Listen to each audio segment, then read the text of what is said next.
Hey everybody, happy Thursday, mid-morning, 10:30 Mountain Standard Time. Is it Standard Time or just Mountain Time? I never understand that. But anyways, good morning. How are you? Leadership Boot Camp, RMWB Leadership Boot Camp, leadership at all levels. This is the coaching session. Woo! All right. Let's get excited. It's a coaching session. What does that mean, Ian? What that means is I'm here for the next 45 minutes to answer questions. You send in your questions previously. Some people have. Or you ask questions while we're here. You can see that on the screen right there. It says questions at rmwbleaders.ca. You could Facebook in. You could Twitter in your question as well. Either way, you can let me know your questions. And then I'm just going to answer them on any topic. Now, we're talking about Ignite. We're talking about the change continuum, the leadership history survey, and the like. Well, we'll talk about whatever you want. So that's what this time is. In the change process, in the process of the program, the 21 days to establish a habit, blended learning is our backdrop, right? That's the strategy we're using for performance improvement, behavioral change. This is that halfway point where we stop the bus and we do what? We stop the bus and we talk a little bit about it. So that's what we're going to do today. Now, some people have called in their questions. I'm not called in. Some people have emailed in their question. Some people have chatted in their questions prior to, and we're going to get to those in just a minute, right? We're going to get to those in just a minute. But before we do that, I just got to say this. Ghana. Yeah. So you may have heard that last Leadership Boot Camp has taken on a project. They're going to Ghana. To do what? To put in a playground. At the Anawase School, in the Volta region. It's a long story, but basically there's a playground that used to be on Franklin Avenue, and that playground is now being taken, refurbished to Ghana with a bunch of other playgrounds at this school because a lady in Fort McMurray who's from Ghana said, would you help the kids of Ghana? And that's what we're doing. Now in August, there's a group going to Ghana. Many RMWB employees, like 20 RMWB employees that are going to Ghana. Very, very cool. Well, tonight there's an event at Patty McSquiggins. I can never say that, whatever. At Patty McSquiggins, whatever. I think it starts at like 6:30, whatever. It's awesome. It's going to be awesome. They're auctioning. They got a silent auction. They got a 50-50 draw. They've got they're auctioning off firemen and police officers and chefs and all kinds of stuff. And I think the one chef from the Saw Ridge includes dinner for 8. Anyways, here's what I want you to do. If you're not doing anything tonight, go down there. Because all the proceeds help to get that playground to Ghana and help to get the 20 participants from here, from Fort McMurray and region of Wood Buffalo to Ghana. And many of them are your fellow employees. All of them are. Which is really, really, really, really cool. So, very exciting. Now, let's get to business. This first 3 weeks was about igniting the fire. The first 3 weeks was about getting you to look introspectively within yourself and move forward. Get you to look and move forward. That's the key, right? That was the key. That's what we want to do. I think we're having some kind of technical challenge over here. Not exactly sure what's going on, but everybody's running around, jumping up and down. We might have to stop the broadcast for a second and get things situated. I'm not sure. I'm looking to our producer for that to see if we need to do that or not. I think we're okay. Okay, we're good. All right. So the whole idea here was to look introspectively within ourselves so that we could move forward. And that we would take 3 weeks and have a couple of exercises that would help us to do so. And that the the first thing we talked about was that change continuum. That we had to have a process for changing. That we could talk about changing, but if we didn't have a process for changing, then it wouldn't happen. That the change wouldn't occur. Then we talked about the leadership history survey. And we're going to talk about that in a minute, what it could mean. So I sent you that email on Monday, the leadership history survey. And I wanted you to do that exercise over the couple-day period.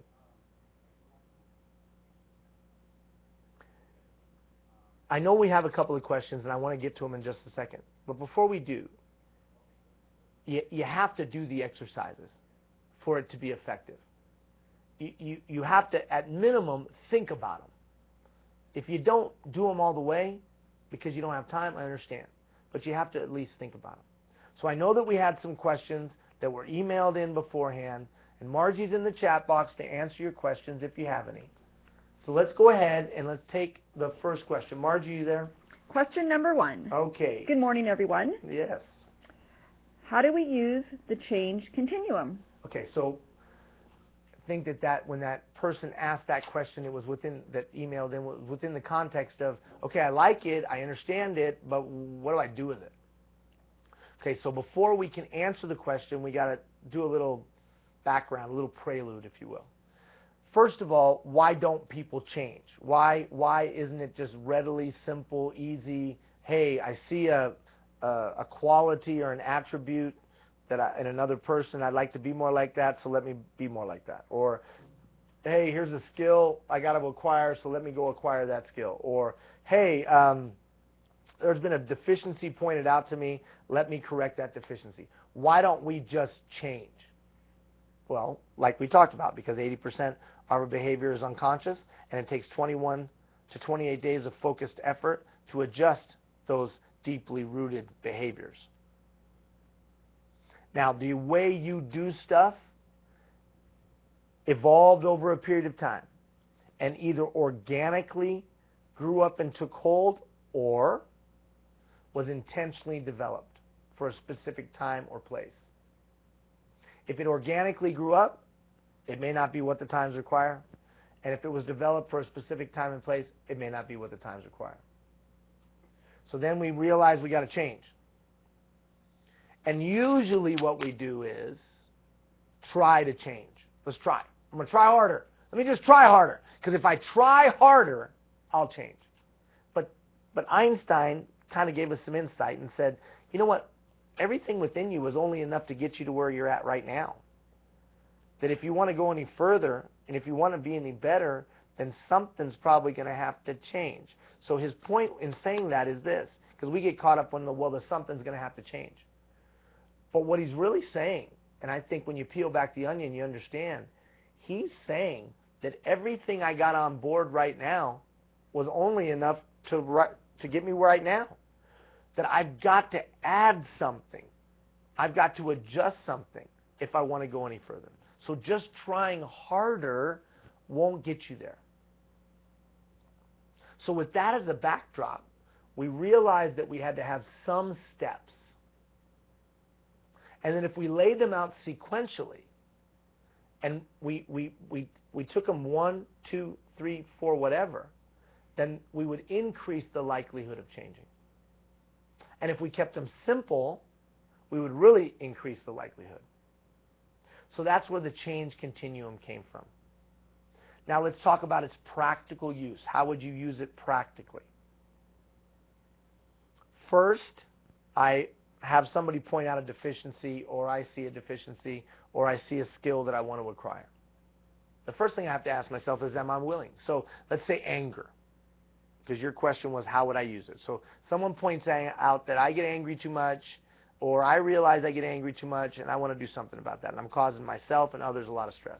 And I'm only using anger because it's very overt, right? I say to myself, am I really willing to change? See, there's a difference. There's a difference. Oftentimes, I say I'm willing to change. I have good intentions, but my actions don't reflect it. If I really want to change, then I'll get a book. If I really want to change, then I'll follow a plan like we're about to discuss. If I really want to change, I'll ask another human being for help. And you think I'm referring to big stuff. Oh, you're on drugs, you got to change. I'm talking about small stuff. Are you really willing to change? Or have you just resigned yourself to the fact that, well, it's just the way that I am? And that's how most people are. So the first step is checking yourself and saying, am I willing? So I got to ask myself, am I really willing to change this anger thing? Has it come to a point now where I'm done and I'm going to really change it? Now, usually most people say yes, and they go straight to building a plan. They go right into building a plan. Let me build a plan, because I'm gonna do something. I'm gonna build a plan. Let me get my plan. I got my plan, and here we go. The downside to that is I'm building my plan with everything I have on board right now. Knowledge, experience, interest, everything I have right now builds my plan. And probably means my plan's not as good as it could be, because everything that I have right now on board wasn't enough to get me through the challenge to begin with. We do the same thing in departments. We do the same thing in communities. We got to change. Let's have a meeting. Build a plan. Go. We think there's two other steps before you can build the plan. So the first step is I'm going to take my desire, my willingness to take on this anger thing. I'm going to take that and I'm going to go 15 minutes a day. Go where? I'm going to go to the University of Google, or I'm going to go to the University of Yahoo, or whatever. And I'm going to research. I'm going to go get educated about the thing I want to change. Whatever that thing is I want to change, I'm going to go get educated. I'll give you an example. Right now, my wife and I are training for this thing called the Tough Mudder. I don't know if you've ever heard of it. These extreme races, right? You run 10 miles, and every mile or so you do some crazy obstacle and dive into ice water or climb a mountain, or just, I don't know why we're doing this, kind of crazy. But anyways, so we're doing this thing. I know I'm not as fit as I need to be. Getting fit, but not as fit. So what have I been doing? 15 minutes a day, going to the internet, going to the University of Google, and learning everything I can about training for this race. That'll be in July, 10 miles. So I'm training. But before I can train, I got to go get as educated as I possibly can about the subject matter, about nutrition and fitness and all of the things to prepare for this specific thing, because I know I need to change. So I go out and get as educated as I possibly can. Or if it's the anger thing, I'm going to take 15 minutes a day for a couple of weeks. I'm going to go in and type best practices in managing your anger, tips on managing anger, how to get rid of your anger, whatever. And for 15 minutes a day, I'm going to go get educated. Oh, and then I build my plan? No, wait. Because you got to understand that information. So that's why we talked about writing it and reading it and hearing it and talking about it, thinking about it, maybe even trying it. I mean, you just go to YouTube and type in just about any subject, you'll get someone talking about it, so you can hear someone else's perspective. Or, like I said, you Google it or whatever. But you're going to try to understand it. And that's really important, because principles that are written in some book have to be carved and whittled to your specific situation. Or principles that you hear in some class have to be molded to your specific situation. You have to understand it well enough that you can deploy it in your life or in your department or in your nonprofit if you're a volunteer outside of RMWB. So that's the understanding piece.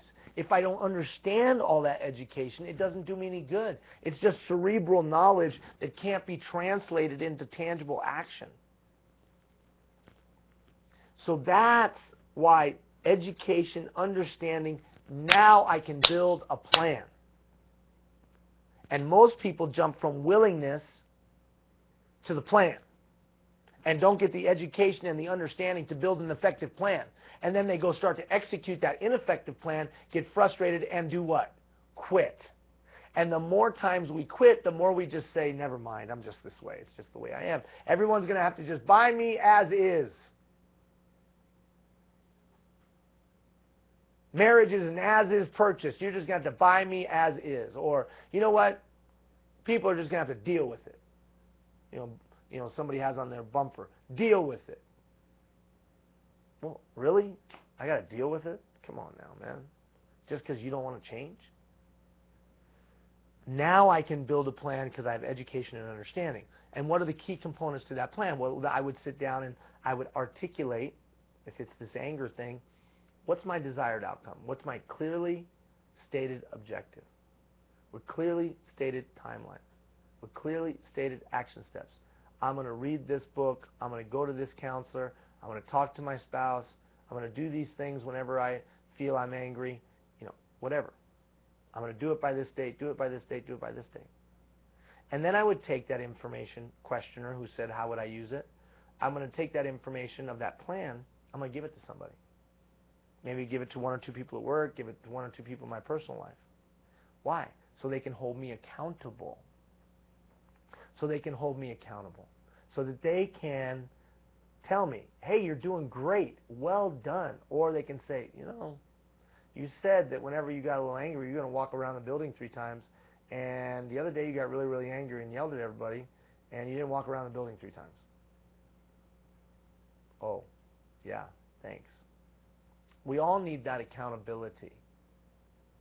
And then finally, every once in a while, I'd take my plan, those 2 or 3 people, and I'd say, do you think this plan is still working?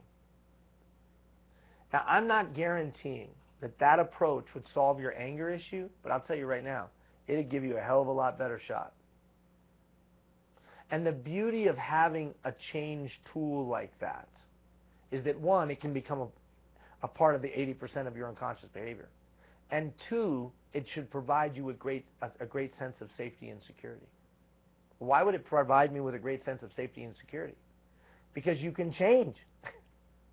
Because when times get tough and things get rough, or when there's a challenge or a situation, that you have a process for changing. How many people do you know that really change in today's day and age? When they all get to be the age that we are. It doesn't happen very often. And it's because everyone's walking around trying to change. Now, you do have some people that put up sticky notes in their car and on the mirror, and they remind themselves to death, and, yeah, okay. I'm just telling you, this sequence is pretty dang good. And it's simple, and it's easy, and it can become a part of the 80% of your unconscious behavior. All right, next question. Love the program so far. What would you recommend we do each day to use it best? Okay, so each week and each day, you have some approaches that you could use. Now, some weeks you're given specific things to do. Like this week, on Monday, Leadership History Survey, take a look at it for a couple of days, think about the questions. Ian's going to talk about it on Thursday. That was very specific. Other times, like next week, I'm going to give you some general thing to do. Hey, every day I want you to think about blank. And then finally, there are those times when you have neither. You just have an insertion on Monday of a concept. What I would do for the next, I guess it's now 13 and a half weeks, I would take 15 minutes a day. And I would allocate that 15 minutes a day to my betterment. If it's one of the assignments that Ian asked you to do, great. If it's reading or watching the video that Ian sent, great. If it's taking the theme for the week and going and doing your own little research on it, Ian introduced it or provided a thought on Monday, but no specific assignment, then I would dovetail off of what Ian talked about and go and take 15 minutes a day and go learn about it. Google it, whatever, read about it. 15 minutes a day. Now, that's not too much. 15 minutes a day. Eisenhower, the great general down in the States who led the Allied invasion of Europe, he said take 15 minutes a day and apply it to the thing you want to be better at. So that's how I would use it. That's what I would do every day with the program. If there's a specific assignment, do the assignment. If there's a general focus on blank, then I would do that. If there's neither of those, then I would take 15 minutes a day and take the subject matter of the week and go learn more about the subject matter of the week. Next question. How do we get a certificate of completion? How do we get a certificate of completion? How do we do that? Okay, it's pretty simple.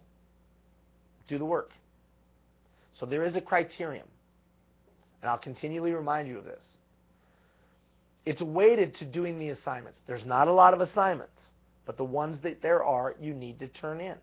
They're specific and for a reason. What about coming to the sessions? Well, some people can come to the sessions, and some people won't be able to come to the sessions.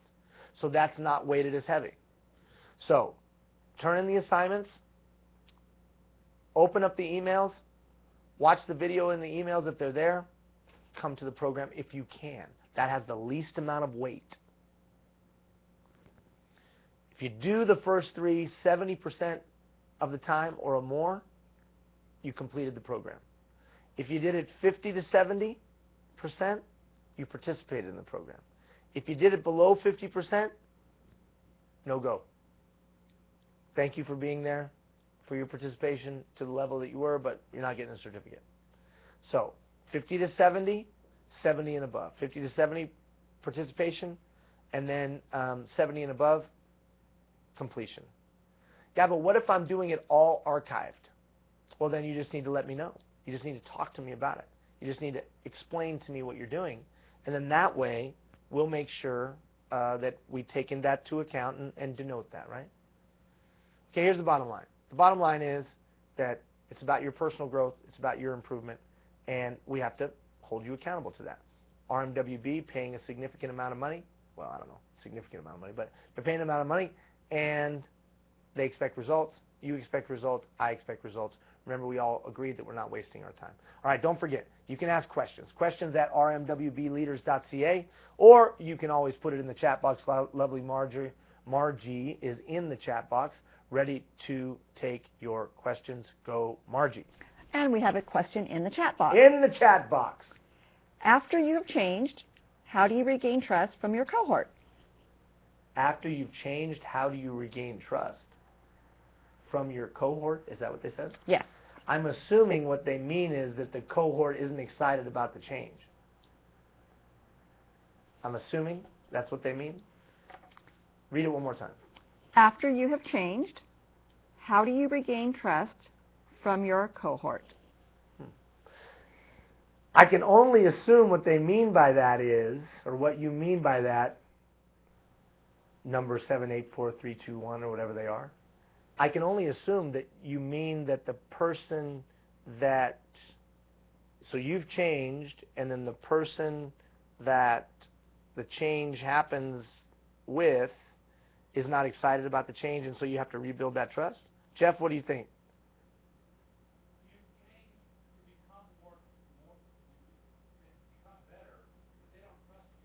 I got you. So you've tried to change. I got you now. I understand. So you've tried to change and improve, but the people around you don't necessarily trust that your change is true or real. I got you now. Okay. So I understand now. Good question. In my opinion, because I've gone through this personally. So I was a certain way, and then I claim to have changed, and people doubt. You know what the only thing you can do is walk it out, in my opinion. Because going and trying to convince them and sell them on your change ain't going to happen. I'm going to use a very personal story, and she might be watching right now. For the longest time, my wife told me that there were certain things that I would never do. Oh, you'll never be like blank.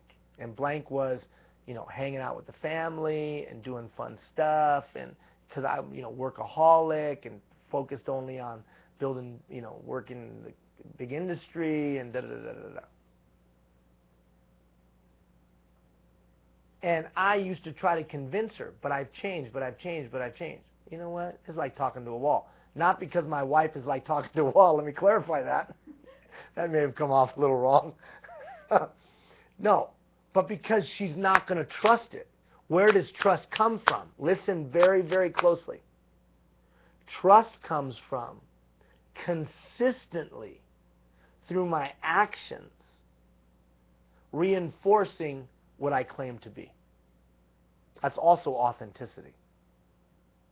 When I consistently, through my actions and my behaviors, reinforce what I claim to be, that is authentic. I'm authentic. And when I'm authentic, eventually people will trust me over a period of time. Why do we trust Disney? Why do all the people from Canada, not all, but many, go to Disney? Either if you're in Ontario, Disney World, if you're in Alberta, BC, Disneyland. Because it's authentic. What does that mean? They consistently deliver through their actions and their deeds what they tell you they're going to be. Right, Jeff? They're authentic. And because they're authentic, you trust them. And you pay way the hell too much money to go there. Why? Because they're so authentic, they stand out. And because so many others are not consistently what they claim to be in their actions and their words or deeds, they stand out and you go, wow, they're awesome. So to answer your question, questioner in the chat box, I now change. Well, it's now taken literally 13 years of marriage for my wife to be convinced that I want to do stuff with the family. You know what we did the other day? We ran a 5K together as a family. My wife, me, my 2 little girls ran a 5K. And we had T-shirts that said Team Hill. And it was really cool. And we made them. We handmade these T-shirts that said Team Hill. And it was funny because we used stencils, and it was like, Team Hill. And it was all like crooked. Anyways, it was really cool, and it was really neat. And I could see in her eyes, and you'd have to ask her, you could send her Gina at The Changing Point, you know, the person that sends you emails all the time, so you could ask her. But I could see in her eyes that she looked over at me and she was like, wow, you've changed. Here you are running a 5K with the kids. First of all, I hate running. And second of all, I would have never thought doing anything like that. So I could look at her and guess what happened? A little bit of trust. He has changed. This is the life that I wanted. This is what I wanted my family to be like, to do these kind of activities. And maybe, you know, a year into our marriage, 12 years ago, 13 years ago, she would never thought that would have been a reality. You know, she's like, I think I made a bad choice here. So that's a very personal story. But just to say this, the only way to gain that trust will be to be authentic. And let me define that. Consistently and regularly through your actions and your deeds, being what you claim to be over a period of time. Final thought and caveat to this. They may never trust that you've changed. And that really sucks. They may never trust it. If the withdrawal from the emotional bank account was so deep, you may never build that back to the positive. Does that mean you don't do it? No, you just keep plugging away so that eventually there'll be that aha moment, they really have changed. But just caution now. We don't live in a Pollyannish world. Everything's not roses and lollipops and cotton candy.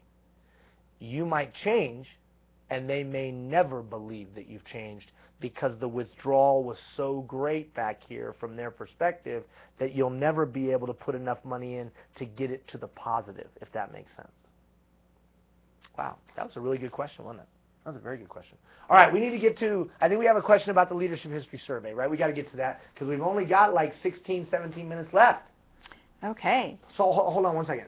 That's why you got to send in your questions before. 45 minutes goes like this, especially when you got me just rambling on. Blah, blah, blah, blah, blah, blah. So you got to ask your questions and get them in line. Now, if you have a question today and you don't get it answered live, just send it into questions and I'll answer it via email. I'll answer it via email. Go, Margie. Please explain the Leadership History Survey's meaning. Okay, Leadership History Survey. Now, I sent it out on Monday and I said to you, hey, here's 12 questions that help you look back to move forward. 12 questions that help you look back to move forward. And the whole idea here is that you're looking introspectively. Remember what I said when we were face-to-face there at the theater. That your leadership style, the way you do life, the way you lead yourself and maybe others around you, either organically grew up through your life experience, the tragedies, the difficulties, the ups, the downs, the people, the teachers, the coaches, the parents, the whoever's, first boss, best boss, last boss, worst boss, whatever, either organically impacted you and it took hold, and that's how you operate today, or you intentionally developed it and that's the way you are today. Either way, the question really is it what the times require? Because if it's not what the times require, then it's not serving you well. So look, it's not a mathematical equation. It's not 7 numbers equal blank and there's a right and wrong. It just is what it is. Is it serving you well? So this leadership history survey I asked all of you to do was pretty simple. 12 questions. 12 questions to help you look introspectively within yourself to get a better understanding if the leadership approaches that you're using are what the times require. Now the questions were kind of from left field, and they were meant to be, but they were meant to provoke some thought. So let's just go through the questions and what could we gain and what can we take from the questions.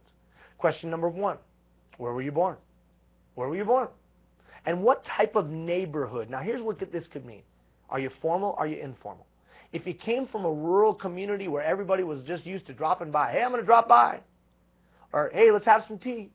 Hey, we're just going to take our family and go down the road and hang out with another family unannounced. We're just going to pop in. I bet you're good with that now. Fact is, that's what you prefer. If you lived in a more urban setting, where it was a little bit more structured and, where it was like this, you knew your neighbors, but you just didn't go over. And you might know the neighbor on one side of you or the other side of you, but you didn't know the neighbor 3 houses, 4 houses down. You just didn't pop by. You either called or you were invited or whatever. You never went over uninvited. I bet you don't just like people just popping over. Because that's not what you grew up with. It's not your frame of reference. Or country. If you, like me, were not born in Canada, then you were born in another country. Those customs obviously have a significant impact on you. And it may not be the customs that you operate in today. Now again, no right or wrong here, just is it serving you well? How large was your family? Did you have a lot of kids? No kids? Just you? Whatever? And we're not going to have a long dissertation here about birth order, but we know this. We know that being the first child, being the last child, being somewhere in between, or being an only child has an impact. Only child. Do you know how to operate with others? Used to get in your own way? Focuses on you? First child? Used to being a leader? Or do you have an aversion to leadership because you were always asked to handle it by your parents? Last child? Used to get everything you have, or used to getting ignored? Maybe in between, nobody ever paid attention to you because the two extremes at the young and the old, above you and below you. Now again, I don't have the answer because only you know. I'm just trying to get you to look and say, is this affecting you in some way, positive or negative? What games did you enjoy playing as a child? Did you lead, follow, or do little of both? It's a funny thing. To use an athletic metaphor sometimes gets poo-pooed in life, especially when we draw it to the workplace. Everyone's always trying to teams and coaching and like. But I would say this. Taking a bunch of different people from a bunch of different backgrounds with a bunch of different talents, experience, and interests, and getting them all to move in a common direction. Is that an athletic endeavor or is that RMWB in your workplace? Both. The way you liked to do athletics or sports when you were a kid probably does translate, because it gives us some insight in how you like to do team or how you would like to attack things on your own. Maybe you enjoyed just doing individual activities. You weren't into team. Or maybe you only like to do the activity if there was a team. Maybe you were highly competitive. Maybe you didn't like it at all. It does translate. Unfortunately, or fortunately, the bottom line is that the workplace is the ultimate team. A bunch of different people with a bunch of different talents, experience, and interests, and autobiographies, trying to all move in the same direction for the betterment in your situation of their fellow man, because you touch every citizen from cradle to grave. So if you liked it or didn't like it as a kid, it doesn't really matter. You got to be able to do it now. All right, next question, quickly, because we don't have that much time. List your best friends as you grew up. What did you especially like about each of them? Now, what this should do is bring you some insight into the kind of people you like being around. Now, it might tell you whether you have those kind of people today, because you've identified those friends and what you especially liked about them. If you're feeling a void or a hole in life, it might be because one of those ingredients is missing from the past. And are you selling yourself short by staying in that narrow focus, only looking for that key or those kind of people? Or are you willing to have a more robust offering? My little girl said to me, thought it was interesting, well, that person's not like me. We don't like to do the same things, so I don't think we're going to be friends anymore. And I said, aren't you limiting yourself? If you only hang out with people that want to do what you do, don't you limit yourself, Nia? And she was pretty funny. She looked at me and she was like, yeah, maybe, but but it's no fun, right? It's only fun to hang around with people that want to do what I want to do. It's no fun to hang around a bunch of people that I don't want to, I understand her point as a 10-year-old, but I think we keep those perspectives when we're adults. We can't grow if we only hang around people that look like us, smell like us, taste like us, whatever. We're only going to grow when we expose ourselves to things that aren't like us. Name an adult or a parent or other adult you were close to as you grew up. What leadership qualities did they exhibit? Now, let me qualify this by saying not necessarily positive leadership qualities, just leadership qualities. Who was that leader, that adult leader that imprinted certain leadership approaches on you? How many of you ever heard this? I will never be like my dad. I will never be like my dad. And then we wake up one day and we're like, holy crap, I became my dad. That's because of that imprinting. Now, I don't know how it works. It's way above my pay grade, but I do know this. I know it's a truism. I know it happens. I know it's happened with me, and I know it's happened with people I know. And I know there's been huge studies on it. So that adult in your life, what leadership qualities did they exhibit? And how are they manifesting themselves in your leadership approaches today? And again, is that serving you well? If it's not serving you well, this exercise can help you identify where it came from. Oh, yeah. That guy always said you should do it on your own and you should bootstrap it. Maybe that's why you don't ask for help. Or that leader back then used to always tell me that I needed to act a certain way, that if you didn't act a certain way, then you weren't a winner, or that you weren't of any quality. And you got that stuck. You got that voice stuck in your head. And it causes you to make poor decisions today. And it actually impedes you from reaching your leadership potential. Just saying. Just asking questions here. Name a teacher who had a strong influence on you as you grew up. What did this person do that influenced you? Two things you can learn here. One, the kind of learning style you have, that teacher's approach. And then, how did they influence you? When you're seeking people to grow you, this is a good answer to help you see what kind of people you might want to bring into your life. What was your first real job, and what leadership learning did you obtain? So how were you indoctrinated into working? Was it a bumpy ride? Was it a smooth ride? Was it a fruitful ride? Was it a disappointing ride? How were you brought on board into the workplace your first time? And what key learning did you take from that as you reflect back? And then how could you take that key learning and use it now or when you're a future leader? Some people take it and go, yeah, I learned by getting thrown in. And everybody else, that's the best way to learn. Or did you take that same experience perhaps and say, that was a horrible experience. I'll make sure no one ever just gets thrown in.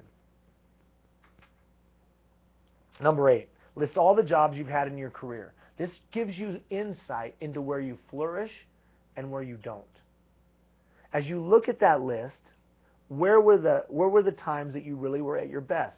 And is there any consistencies in the environment, the culture, and the like? Then look at the times you didn't do so well. Any consistencies in environment and culture and the like. Those two things should tell you, this is where I do best, or give you some insight at least. This is where I do best. This is where I don't do so well. How can I put myself in this position as much as possible? How can I avoid this? That question hopefully will tell you that, or at least the beginnings of the information to tell you that. Now, these next two questions are the most important two questions. Most important two questions of the whole survey. Who was your best boss and who was your worst boss? Question number 9, who was your best boss or leader? In what ways was this person a good leader? This question tells us so much about you and what you expect. There was a person whose name came to mind.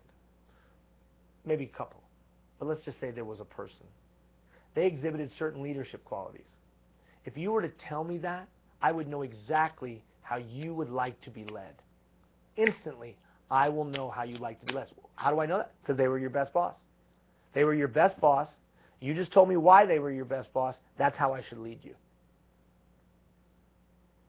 Now, here's the other funny thing about it.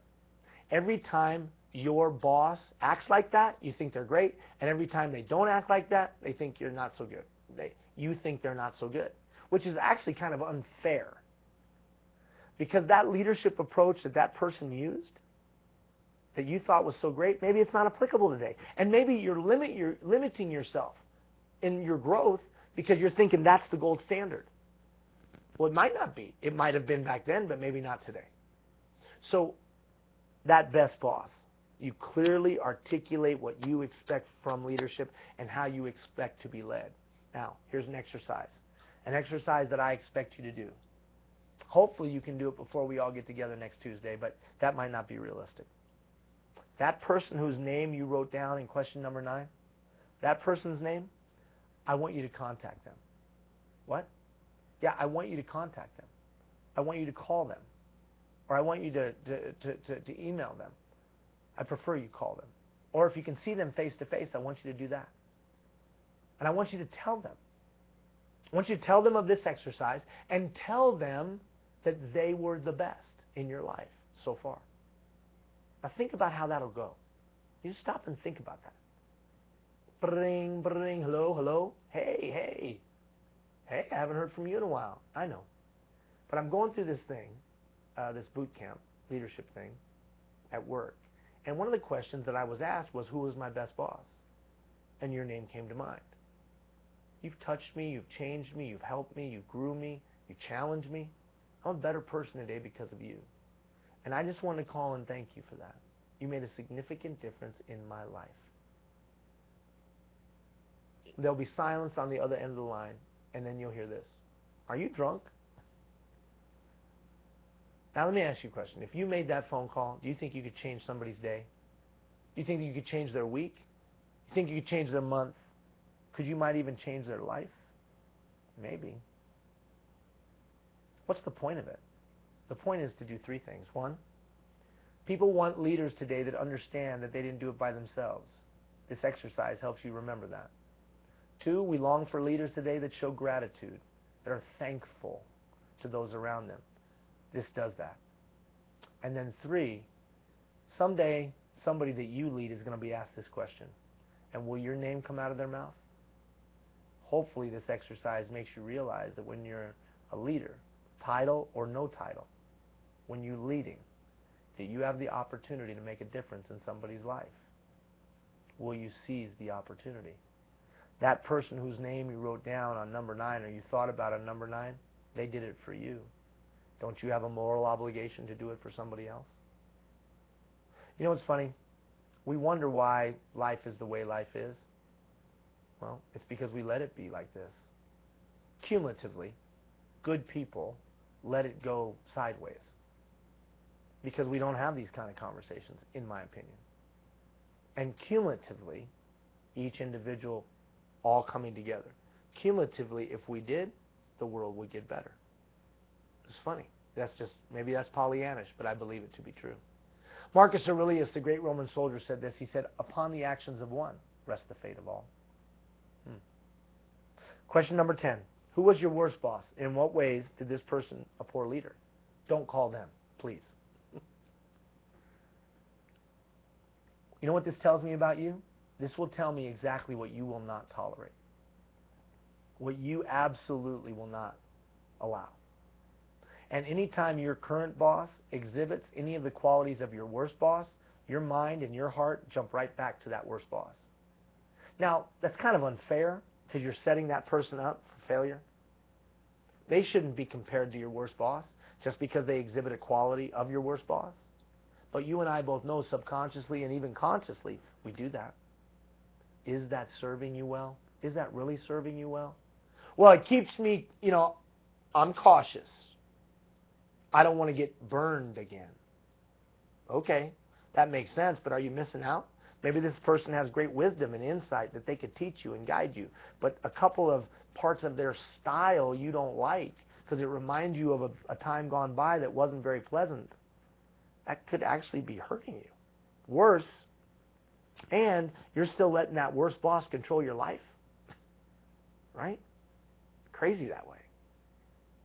Number 9 and number 10, best boss, worst boss, tells you so much about what you will allow and what you expect and what you will not allow and what you, if they exhibit it, what you completely reject. Number 11, identify mentors. The point of this is, as you're looking for mentors, look back at the mentors that made the impact and the influence they had. One, is that influence still manifesting itself, or have you forgotten the lessons they taught you? Two, as you go to seek out mentors, it gives you some idea of what you should be looking for. Because obviously these ones were effective before, these mentors. 12, what one significant piece of leadership advice will you give to others today? Now, on the surface, this seems pretty self-evident, but there's a little bit of depth to this. Because oftentimes people have this deep leadership belief.